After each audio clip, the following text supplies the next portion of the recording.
Good morning, y'all. Welcome back to the Active Duty Rancher in Meadow Oaks Ranch. We're going to start a YouTube series on things I wish I knew when starting a ranch from scratch in North Carolina. Stick with us. We're going to go through a few things, and hopefully you guys will get some stuff out of this, especially if you're in the North Carolina area, that will help you be more efficient in starting your ranch or farm or whatever kind of hobby, farm, homestead that you guys are trying to do. And I hope this video helps because I really wish I had somebody as a mentor in my back pocket to kind of lean on when I started this from scratch in 2019. It's been a lot of headaches, a lot of heartaches. Stick with us, and I hope you enjoy this series. We're going to start this off with the first episode, and we're going to start this with the one that's the freshest in my mind, right? We're going to start with building a new building on your ranch and putting electric in it, okay? I want to start off by saying the easiest way that you can do this on your ranch is to apply for what is called a bona fide farm permit. The easiest way to do this is for you to already be zoned ag or to have a tax-free exemption card that shows that you are an agricultural producer. Just keep in mind that in the state of North Carolina, in order for you to obtain that tax-free card, you have to have 3 years and proof of agricultural revenue on your property. So it's a bit of a process. What I suggest is buying the property and then immediately throwing some pigs or some goats on it to help you clear the land. Have some chickens, a chicken coop on the property, and sell, pork, chicken, and sell goats to your local livestock auction as they produce and continue to multiply. That's how we started producing a revenue stream on this ranch to begin with in order to get us applied and approved to be tax exempt and zoned ag. Also, you have to have a minimum of 10 acres.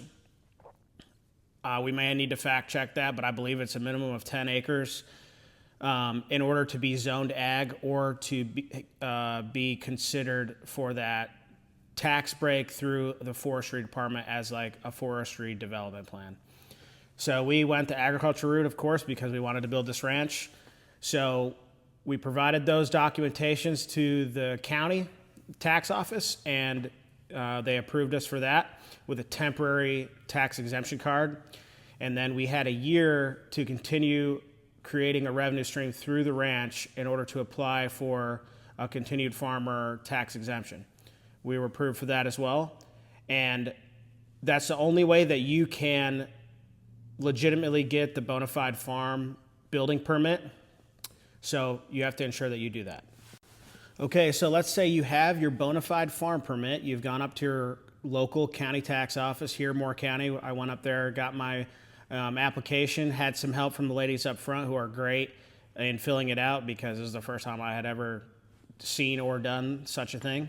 They helped me fill it out. I sat down with some of the planners in the back office and made sure everything was kosher. And I came home, and Brittany and I talked about how we wanted the building to look. So we quickly decided that we wanted a certain design, and I went to work building it.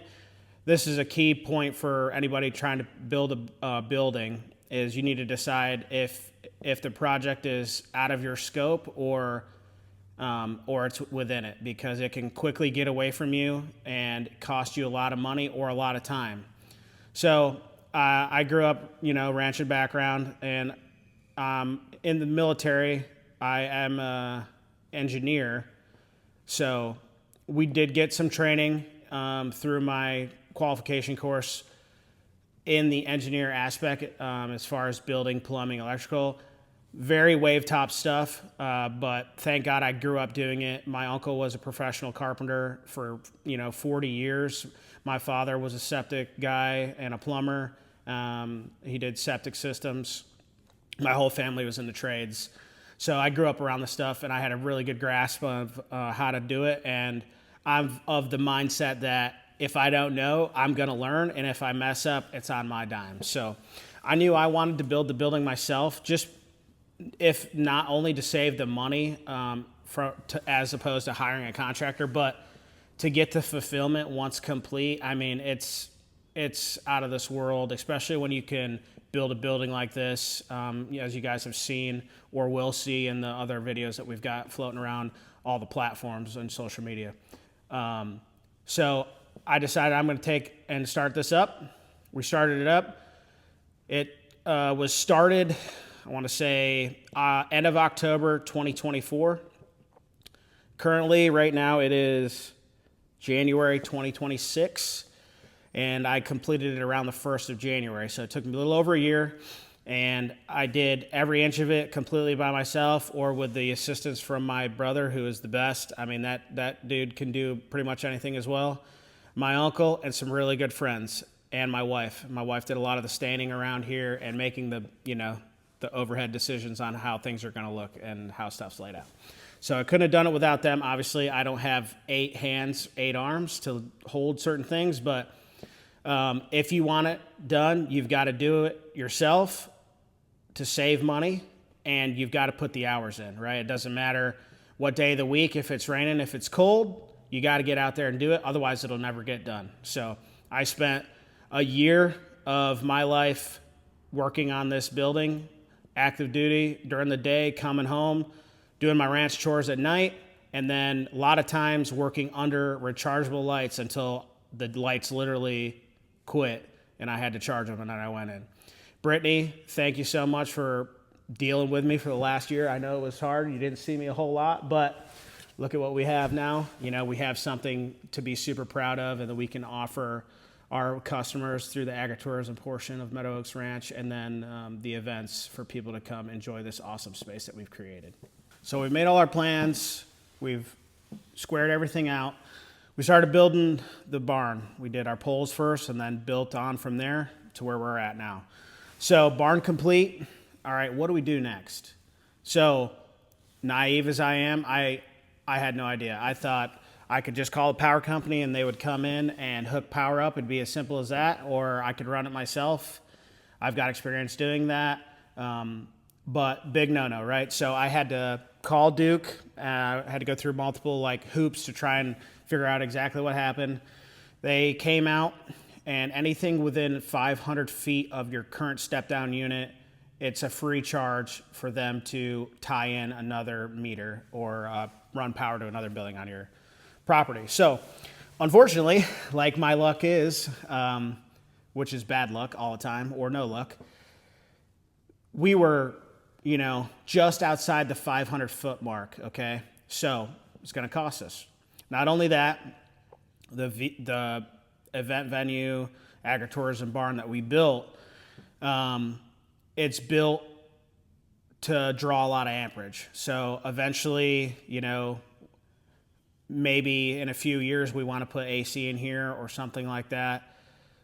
It's going to draw even more amperage. So Duke, the engineer talked with me and said, hey, we should probably put another step down here right off of your main that's going up the driveway, tie in another step down, and that will give you a full 200 amp service to that barn in case you want to do any add-ons or anything like that in the future. And I was like, how much is that going to cost? So, of course, it's got to cost something, and I understand that. I am glad that I did it now because we've got more than enough power down here to do whatever we want as we scale this in the future, how, nice and bougie we want to make this place. But I think the overall bill was just over $5,000 for them to come in, put the new step-down unit and the 200 amp service into the barn itself. So with that, the decision was made to do it. I'm glad we did it now. It sucks that it wasn't budgeted in, but hey, things happen, right? You got to be flexible when doing a project like this, and we saved so much money by not hiring a contractor to do it. Yes, it wasn't in the budget, but we really had so much, extra that we could spend on mishaps or uncertainties, right? So we did that. So, few week process getting the plans through the engineer with Duke, getting them approved. First, they sent me a schematic of a property that was down the road from us that was also doing a new construction. And that's another thing that you guys need to take into consideration is check what they send you, right? If I would have just seen it real quick and put yes or signed it, they would have went to a different property. It would have prolonged the process. it's a pain. So look at what they send you. Make sure it's your property.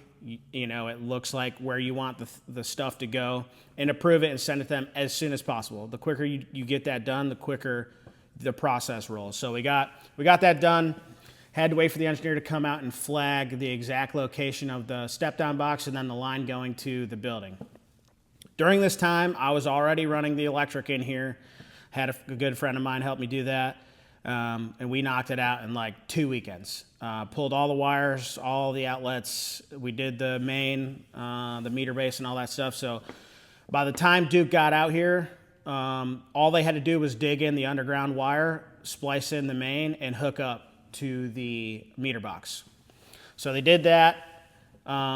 They came out the week of New Year's, and I want to say that Monday of before New Year's, came out, told me that, hey, we'll be out. It might take 2 days to install this. Okay, no problem.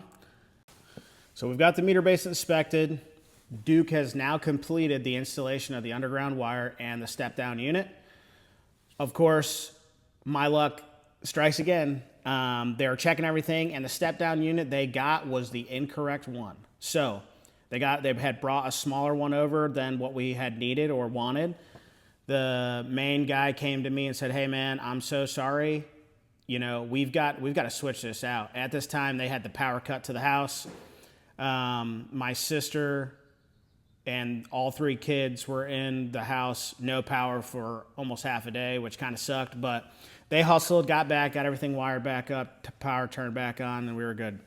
So what I was told by the crew that was doing the install was, hey, man, did you get your meter box inspected? And I said, yeah. So he said, all right, cool. Well, we'll drop the complete order on Duke's site or however they do it, and it'll generate a set meter base ticket, and you'll have nothing to worry about. I said, that's great. Okay, cool. That's what I want to hear. So they said, hey, it could happen as soon as the Friday after New Year's or the Monday after that, because they have 2 to 3 business days to get out there and do it. I said, okay, cool, awesome.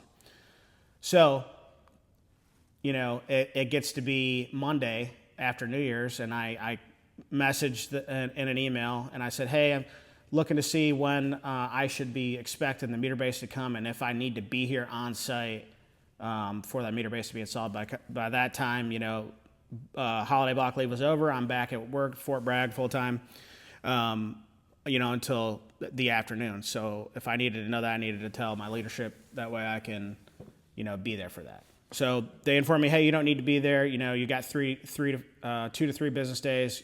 Wednesday should be your last day. So Wednesday comes, nothing. And I had got home super late Wednesday. So Thursday morning or Thursday afternoon comes, and I had asked my sister if anybody had been out, and nothing had happened. So I messaged or called, I can't remember now, but I called up and I was like, hey man, still nobody's coming. We're a day over the deadline. They're like, oh, there's no work order to set the meter base. Nobody's told us that there is a inspection complete on that building. And I said, you've got to be kidding me. So as luck would have it, she was not joking. Found out that there was no completion order, and this is something that you guys need to know. The installation of the main power company cannot put that work order in for you. You have got to call Duke and the new construction team, and you have got to tell them that, hey, work is complete. The inspection has been completed by the county for the electrical base. I need a meter set now that everything is inspected. When you go ahead and call them and let them know that everything's inspected, power's in, there's power to the panel, I just need a meter so I can turn the freaking lights on in here finally, so I'm not working under rechargeable lights. They will generate that in the system. Unfortunately, if you call them on a Thursday or a Wednesday, whatever day you decide to call them, they're not going to generate that ticket until 24 hours past what you call. So if I called Wednesday, they generate the ticket for Thursday, and then you have up to 3 business days for them to come out and complete the meter installation. If they do not meet that deadline, then you have got to call them again and see what the deal is. The lady that I talked to at Duke, super helpful. it must happen often that this information is not relayed to people. So that's one of the main reasons that I want to put this video out, especially if you're in North Carolina. Don't wait on anybody. Always probe and check for yourself, because ultimately, as I should know, this is your deal. It's not anybody else's deal going on. So if you want stuff to happen, you've got to stay on top of it. So they come out, install the meter base. At that time, you don't need to be on the facility or near your property. You just have to ensure that you don't have any animals out that would bother the technician, and that they have access to your meter base. They'll come out and install it. They'll call you or email you. The technician or Duke will call and email you and let you know that, hey, everything's charged, meter's on. You can go ahead and start running your electric. So you come home. Hopefully you have a good electrician or a good friend that knows electric well. And you flip the breaker and you start turning stuff on phase by phase, breaker by breaker. That way you could check to make sure all of your circuits that you ran, all of your breakers, and all of your stuff that you have powered in your barn is good to go. So 100% recommend that you bring somebody that either knows electric really well or a certified electrician, just in case something happens, right? Another note, probably want to have some liability insurance on your building, especially once you get it complete, just in case you don't catch something and it's covered up in the walls and something lights on fire and your whole barn goes up. That's obviously worst case scenario. Knock on wood.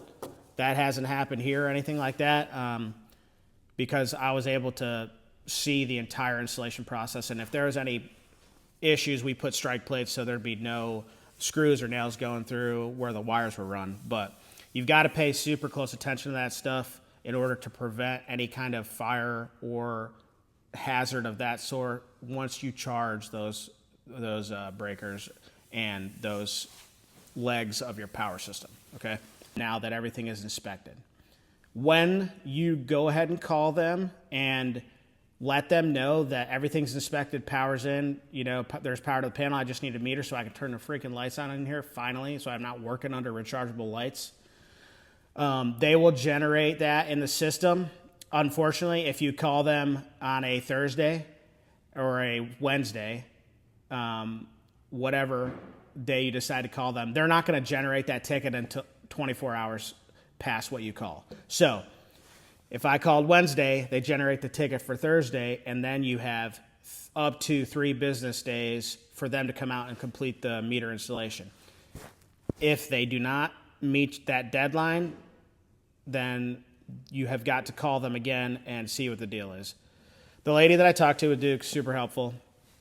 It must happen often that this information is not relayed to people. So that's one of the main reasons that I want to put this video out, especially if you're in North Carolina. Don't wait on anybody. Always probe and check for yourself, because ultimately, as I should know, this is your deal. It's not anybody else's deal going on. So if you want stuff to happen, you've got to stay on top of it. So they come out, install the meter base. At that time, you don't need to be on the facility or near your property. You just have to ensure that you don't have any animals out that would bother the technician, and that they have access to your meter base. They'll come out and install it. They'll call you or email you. The technician or Duke will call and email you and let you know that, hey, everything's charged, meter's on. You can go ahead and start running your electric. So you come home. Hopefully you have a good electrician or a good friend that knows electric well. And you flip the breaker and you start turning stuff on phase by phase, breaker by breaker. That way you could check to make sure all of your circuits that you ran, all of your breakers, and all of your stuff that you have powered in your barn is good to go.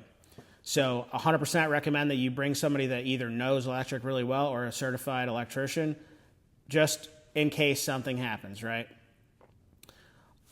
Another note, probably want to have some liability insurance on your building, especially once you get it complete, just in case you don't catch something and it's covered up in the walls and something lights on fire and your whole barn goes up. That's obviously worst case scenario. Knock on wood. That hasn't happened here or anything like that. because I was able to see the entire installation process. And if there was any issues, we put strike plates so there'd be no screws or nails going through where the wires were run. But you've got to pay super close attention to that stuff in order to prevent any kind of fire or hazard of that sort once you charge those breakers and those legs of your power system, okay? So I just want to put this out there to people. People need to know this. I did not know this, and people may know it, and maybe I'm just naive, but things are a little bit more difficult for you to find out than you would think. It's not just cut and dry. You can't just do things. There is a system and a process. The Bonafide Farm Bill definitely saves people a lot of time and money, and it allows you to do certain things that you usually can't if you aren't a certified farm or ranch. So hope you like that stuff. I hope it's super helpful. I wish I had known that stuff before I had started this. It would have saved me so much time and effort and frustration from both myself and my wife. Like, why can't we turn the lights on? We're done. We want to see it. So if you like that stuff, stick with us here on YouTube. We're going to keep going on with this series as far as how we built the ranch, how we're building and continue to build. Thank you for being with us today. I hope you guys have a blessed day.